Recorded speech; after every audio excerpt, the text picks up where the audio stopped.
आप सभी को जय मसीह की। परमेश्वर आप सभी को आशीष और बरकत दे। मेरे प्रिय भाई बहनों, आज मैं आप सभी के लिए योना नबी की कहानी लेकर आई हूँ। बाइबल के अनुसार योना की पुस्तक उन जोखिम भरे कार्यों का वर्णन है जिसने परमेश्वर की आज्ञा का उल्लंघन करने का प्रयत्न किया।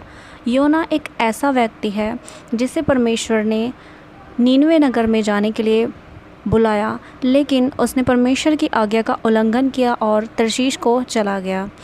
लेकिन जब हम बाइबल में देखते हैं कि जब परमेश्वर ने उसको नीनवे जाने को कहा, जो इज़राइल का सबसे खतरनाक शत्रु और अश्शूरी साम्राज्य की राजधानी था, लेकिन योना परमेश्वर के संदेश के साथ वहाँ जाना नहीं चाहता था, क्योंकि उसे निश्चय था कि परमेश्वर उस नगर का सत्यानाश करने की अपनी चेतावनी को पूरा नहीं करेगा। हमारा परमेश्वर अपने क्रोध में भी धीरजवंत है, इसलिए योना वहाँ जाना नहीं चाहता था। हालेलुया। इस प्रकार से बाइबल बताती है कि योना के पास परमेश्वर का वचन पहुँचा और परमेश्वर ने उसे कहा कि उठकर नगर को जा, नीनवे नगर को जा और उसके विरुद्ध प्रचार कर, क्योंकि उसकी बुराई मेरी दृष्टि में बढ़ गई है। लेकिन योना यहोवा के सम्मुख से तर्शीश को भाग जाने के लिए उठा और याफा नगर को जाकर तर्शीश जाने वाले जहाज को पाया और भाड़ा देकर उस पर चढ़ गया कि वह उसके साथ यहोवा के सम्मुख से तर्शीश को चला जाए। तब यहोवा ने समुद्र में प्रचंड आंधी चलाई और समुद्र में बड़ी आंधी उठी, यहाँ तक कि जहाज टूटने लगा।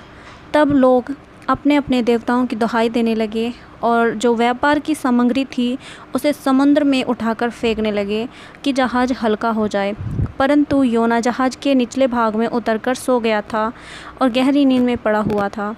तब मांझी उसके निकट आकर कहने लगा, तू भारी नींद में पड़ा हुआ क्या करता है? उठ, अपने देवता की दुहाई दे।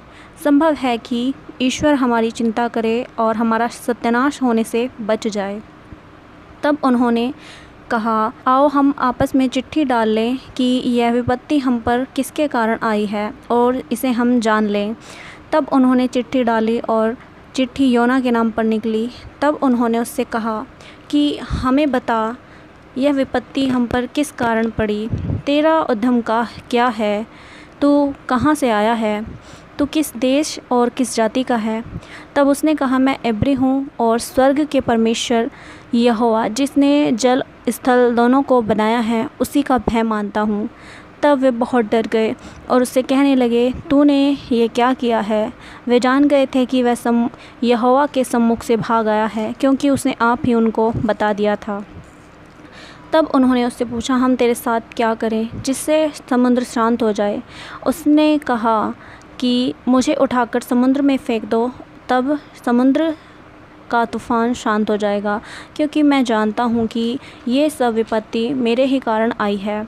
तो भी बड़े यत्न से खेते रहे और नाव किनारे पर लगाए, परंतु पहुँच न सके। तब उन्होंने योना को उठाकर समुद्र में फेंक दिया और समुद्र की लहरें थम गई। तब उन मनुष्यों ने यहोवा का भय माना और उसको भेंट चढ़ाई। हालेलुया। इस प्रकार हम देखते हैं कि जब योना परमेश्वर के सम्मुख से भाग आया, परमेश्वर ने उसको आज्ञा दी कि नीनवे शहर को जा, जो कि नीनवे इज़राइल का बड़ा शत्रु था और योना नहीं चाहता था कि उसके शत्रु बचाए जाएं। परमेश्वर एक व्यक्ति को अपने शत्रु से प्रेम करना सिखा रहा है। हालेलुया। आज परमेश्वर हम सभी से भी यही चाहता है कि हम भी जो विश्वास में नहीं हैं और जो हमारे शत्रु हैं, विरोधी हैं, बैरी हैं, उनसे हम प्यार करें। हालेलुया। आगे बाइबल में लिखा है कि जब उन्होंने योना को फेंक दिया, तब एक मच्छ ने उसको निगल लिया और योना 3 दिन और 3 रात मच्छ के पेट में पड़ा रहा।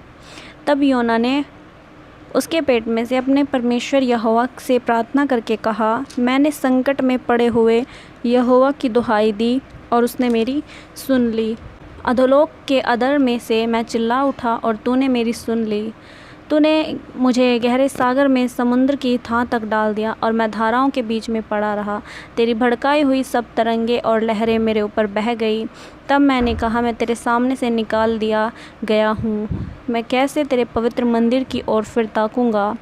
मैं जल से यहाँ तक घिरा हुआ था कि मेरे प्राण निकल जाते थे। गहरा सागर मेरे चारों ओर था और मेरा सिर में सिवार लिपटा हुआ था। मैं पहाड़ों की जड़ तक पहुँचाया गया था। मैं सदा के लिए भूमि में बंद हो गया था। तो भी हे मेरे परमेश्वर यहोवा, तूने मेरे प्राणों को गड्ढे में से उठाया है। जब मैं मूर्छा खाने लगा तब मैंने यहोवा को स्मरण किया और मेरी प्रार्थना तेरे पास वरन तेरे पवित्र मंदिर में पहुँच गई। जो लोग धोखे की व्यर्थ वस्तुओं पर मन लगाते हैं, मैं अपने करुणा निधान को छोड़ देते हैं, परंतु मैं ऊंचे शब्द से धन्यवाद करके तुझे बलिदान चढ़ाऊँगा। जो मन्नत मैंने मानी है उसको पूरा करूँगा। उद्धार यहोवा ही से होता है। तब यहोवा ने मछ को आज्ञा दी और उसने योना को स्थल पर निगल दिया। हालेलुया। जब योना मछ के पेट में था तब उसने परमेश्वर को महिमा दी। परमेश्वर से प्रार्थना करना उसने तब भी नहीं छोड़ा। मेरे प्रिय भाई बहनों, अगर कोई भी विपत्ति हम पर आ पड़े तो हमें धन्यवाद करना नहीं छोड़ना है। हालेलुया। हमें परमेश्वर को धन्यवाद देते रहना चाहिए, क्योंकि हमारा परमेश्वर है वो बहुत महान है और हमें हर बात में विश्वास योग्य रहना चाहिए। आगे हम पढ़ते हैं कि जब यहोवा का वचन दूसरी बार योना के पास पहुंचा कि उठकर उस बड़े नगर को जा, जो बात मैं तुझसे कहूँगा उसे प्रचार कर। तब योना यहोवा के वचन के अनुसार नीनवे को गया, और एक नगर नीनवे में था जो बड़ा था, वह 3 दिन की यात्रा का था। योना ने उस नगर में प्रवेश किया और यात्रा पूरी की और प्रचार करता गया कि अब से 40 दिन के बीतने पर नीनवे उलट दिया जाएगा। तब नीनवे के मनुष्यों ने परमेश्वर के वचन की प्रतीति की और उपवास का प्रचार किया, और बड़े से लेकर छोटों तक सभी ने टाट ओढ़ा। यहाँ तक कि जब यह समाचार नीनवे के राजा के कान में पहुंचा, तब उसने सिंहासन पर से उठकर अपने राजकीय वस्त्र उतारे और टाट ओढ़ लिया और राख पर बैठ गया। मतलब जब हम देखते हैं कि नीनवे में प्रचार किया गया, तब हर एक व्यक्ति ने अपना मन फिराया, परमेश्वर की ओर फिरे। जो गलतियां वो करते थे उन गलतियों से दूर हट गए, इज़राइल को माफ़ किया और उन सब ने पश्चाताप किया। आगे हम देखते हैं कि जब वो परमेश्वर की दुहाई देकर चिल्ला कर कह रहे थे और वे अपने कुमार्ग से फिर रहे थे और उस उपद्रव से जो वे करते थे पश्चाताप किया, और परमेश्वर ने कहा कि संभव है उन्होंने कहा कि संभव है परमेश्वर दया करे और अपनी इच्छा बदल दे और उसका भड़का हुआ कोप शांत हो जाए और हम नष्ट होने से बच जाएं। जब परमेश्वर ने उनके कामों को देखा कि वे कुमार्ग से फिर रहे हैं, तब परमेश्वर ने अपनी इच्छा बदल दी और उनकी जो हानि करने की ठानी थी उसको ना किया। हालेलुया। तो देखिए हमारा परमेश्वर कितना महान है। हमारे पश्चाताप करने से वो हमारे पापों को, अपराधों को, हर एक गलती को वो माफ़ कर देता है। वो हमसे प्यार करता है। मैं हूँ, चाहे आप हों, और चाहे हम में से जितने भी इस वीडियो को देख रहे हैं या आपने वचन पढ़ा है, तो परमेश्वर सच में हम सभी को माफ़ करना चाहता है। लेकिन ये हमारे ऊपर डिपेंड है कि हम पश्चाताप करते हैं या नहीं। हम जब सच्चा पश्चाताप करते हैं तब परमेश्वर हमारी हर गलतियों को, गुनाहों को माफ़ करता है। हालेलुया। तो इस कहानी के द्वारा परमेश्वर आप सभी को आशीष और बरकत दे। God bless you all.